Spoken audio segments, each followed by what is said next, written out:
ఇచ్చేసిన ప్రతి అవ్వకి తాతకి అక్క చెల్లెళ్ళందరికీ పేరు పేరున శిరస్సు ఉంచి నమస్కరిస్తున్నాను.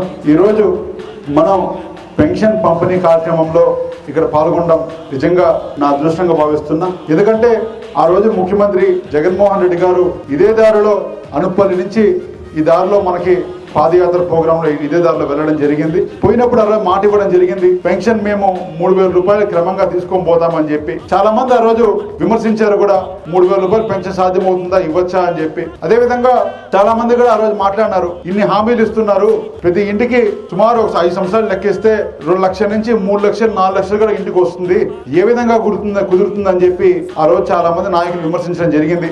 ఏదైనా ముఖ్యమంత్రి గారు ఒక మాట చెప్పి నిలబెట్టుకుంటారని చెప్పి ఉదాహరణే ఈ రోజు పెన్షన్ పంపిణీ కార్యక్రమం.